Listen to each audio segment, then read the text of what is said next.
রাত ৩টার দিকে আমি এইগুলো নামাইছি, মাছগুলো নামাইছি। ফ্রাইড রাইস খাবে বলছে, আম্মু তুমি ফ্রাইড রাইস রান্না করে নিয়ে আসো, শরীর খারাপ হয়ে গেছে, যেমন ঠান্ডা তেমন লুজ মোশন।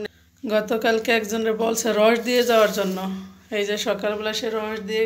আবার ছেলেটা গতকালকে কত আশায় ছিল বাবা মা যাবে।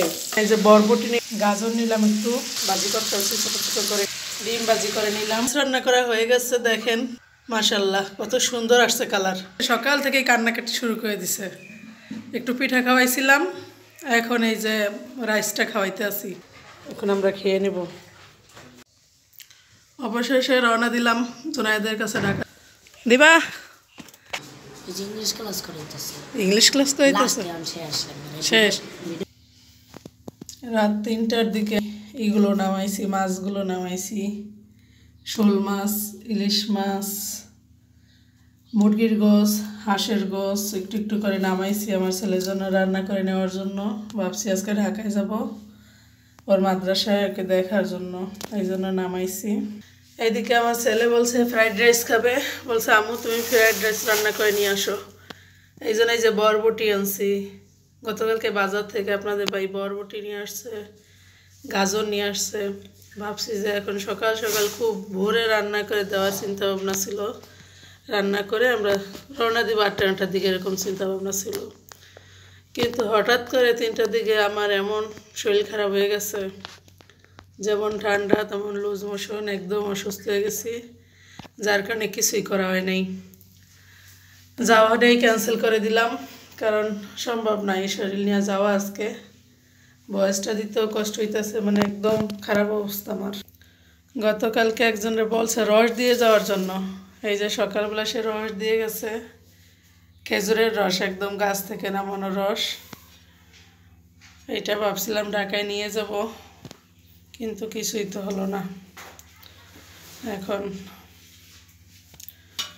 কেটে কুটে একটু মাছগুলো উঠায় রাখি, কারণ এত মাছ আমরা তো আর খাবো না, এত মাছ শরীর খারাপ এমনিতেই। কালকে আবার যদি পারি নামাইয়া রান্না করে দেবো আর কি। যাই হোক, ফ্রিজে দেখি কি আছে তরকারি। বেগুন আছে, টমেটো আর খিরাই আছে, এগুলা পিঠা বানাইতেছি। জুনায়েদের জন্য পিঠা নিব, এই জন্য ঢাকায়।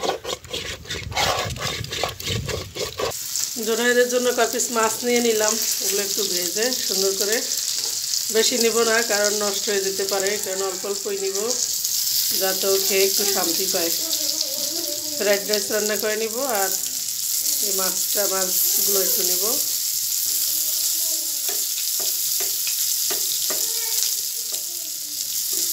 দুপুরবেলা রাইস খাবে, রাতের বেলা এগুলো খাবে। আমার ছেলেটা গতকালকে কত আশায় ছিল বাবা মা যাবে, কিন্তু গতকালকে ফোনেও যোগাযোগ করি নেই অসুস্থতার কারণে। কত আশায় ছিল যে বাবা মা কেন আসলো না, কিন্তু কী করা যাচ্ছে, ফোনও দিতে খেয়াল ছিল না, এমন শরীর খারাপ ছিল, বিভিন্ন কাজে হিমশিমিতে। আমার ছেলেটা আজকে দেখলে তো অন্তপক্ষে খুশি হবে যে বাবা মা আসছে।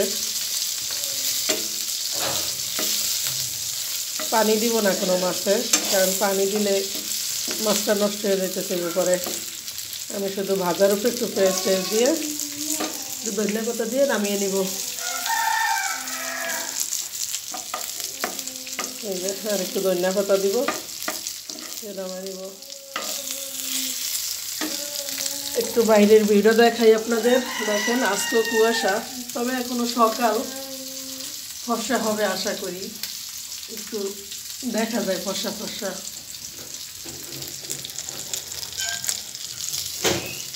যত একটু রাত্রে খাইতে পারে, আর যদি ভালো থাকে সকালে একটু খাবে। রান্না এখন ফ্রাইড রাইসটা রান্না করে নেব। ফ্রাইড রাইস রান্না করার জন্য সব কিছু রেডি করে নিলাম। এখানে যে বরবটি নিলাম, একটু নিয়েছি সামান্য, অল্প রান্না করবো এই জন্য। গাজর নিলাম একটু, এখানে এই যে মুরগির মাংসটি করতে আসছি, ভাজি করতে আসছি ছোটো ছোটো করে কেটে। ডিম ভাজি করে নিলাম, আমারই নাই, চিংড়ি মাছটা নাই। চিংড়ি মাছটা দিলে অনেক ভালো লাগে, চিংড়ি মাছটা বাসায় নাই। হঠাৎ করে তো যাওয়ার সিদ্ধান্ত হয়েছে, এর ভিতর ডিউটি ছিল, যার কারণে যেতেও পারি নাই বাজারে, চিংড়ি মাছটা আনতেও পারে নাই। তারপরে বললাম যে বাবা চিংড়ি মাছ নাই, বলে যা আছে তা দিয়েই রান্না করে নিয়ে আসো। যাই হোক, রান্না শেষে আসতেছি। আমার রাইস রান্না করা হয়ে গেছে, দেখেন মাশাল্লাহ কত সুন্দর আসছে কালার, দেখেন কি সুন্দর দেখতে দেখায়। জাসারাত খেতে আছে, জাসারাত রাত্রে খাবার খায় নাই, সে সকাল থেকেই কান্নাকাটি শুরু করে দিছে। একটু পিঠা খাওয়াইছিলাম, এখন এই যে রাইসটা খাওয়াইতে আছি। রাইস মজা আম্মা, রাইস মজা, ওই যে পরে পরে মুখ থেকে মুখের, এই জন্য এমন করে। দেখেন আমার বাবা ক্ষুধার জন্য পাগল হয়ে গেছে একদম, রাত্রে খাবার খায় নাই। এই যে পিঠা বানাইছি, এগুলো নিয়ে যাব, জোনায়েদের জন্য বানাইছি কালকে রস দিয়ে। এর ভিতরে খেজুরের রস দিছি, খেজুরের গুড় দিছি, নারিকেল, তারপরে কি দিলাম লবঙ্গ, দারচিনি, এলাচ, চালের গুঁড়া, এগুলো সব কিছু দিয়ে একসাথে বানাই নিছি। আমার জোনায়েদ খেতে চাইছিল আমার কাছে, যার কারণে ভাবলাম যে ওর জন্য একটু নিয়ে যাই অল্প করে বানাইয়া, তো নিয়ে গেলাম। যথেষ্ট একটু বানাইয়া নিই অল্প করে, আর তো আসবে না শীতের ভিতরে, এই জন্য। এই যে রোদ এসে পড়ছে আমাদের বাসায়, দেখেন এই যে দেখেন কে এখানে, এই যে কে এখানে, কে এখানে, কে হাসে রে, হাসে কে রে, ওঠো খাবার খাবা, খাবার খেয়ে রেডি হও, উঠো। প্রায় 4-5 বছর আগে গিফট পেয়েছি,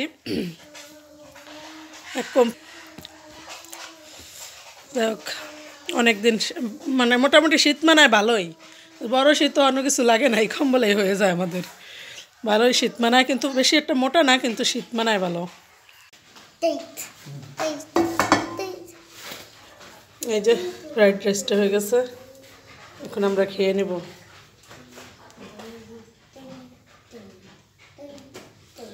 জাবের আর আমি খেয়ে নেই, আর ওর বাবা আবার খাবে। অবশেষে রওনা দিলাম জোনায়েদের কাছে ঢাকার উদ্দেশ্যে। দোয়া করবেন সবাই।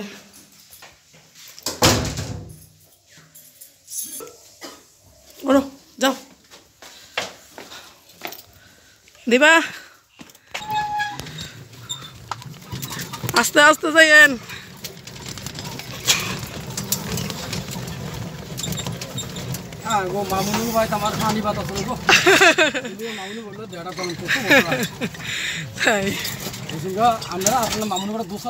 কত খুশি দিয়ে,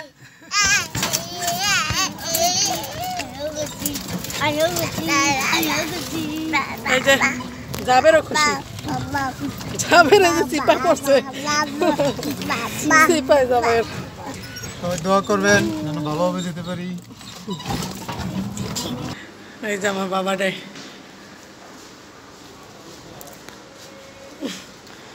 এখন কি পড়তেছিলা? ইংলিশ ক্লাস করাইতেছে, ইংলিশ ক্লাস তো হইতেছে শেষ, ভিডিও করতেছিল। তারপর কি ছেড়ে দিব? তারপরে খাবার খাওয়াবে? নামাজ পড়ে খাবার খাইবে। ও, তো তুমি কি এখন নামাজে যাবা না এখানে ই করবা? তোমার কি এখন নামাজের জন্য ডাকবে? এই জায়গায় নামাজ পড়াবে? নামাজ পড়ে। তুমি কোন জায়গায় পড়বা নামাজ দিলে? এই যে জাবের জাসেরাত কত আনন্দ করতে আছে জোনায়েদের মাদ্রাসায়, এখানে সম্ভবত ক্লাস হয়েছে, বাচ্চারা খেতে আছে, কেউ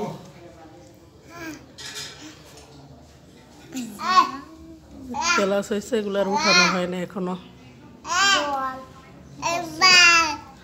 আমরা বসা এক সাইডে, ব্যাগ ট্যাগ সব রাখা, এখানে মুরগি নিয়ে আসছি, এখানে খাবার দাবার নিয়ে আসছি ওর জন্য, জোনায়েদের জন্য, সেগুলো এখন খাওয়াবো।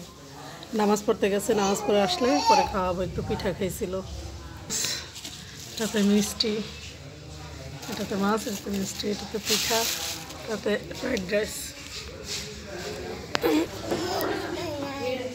জোনায়েদের পছন্দ, বলো না বাবা, ধরো না।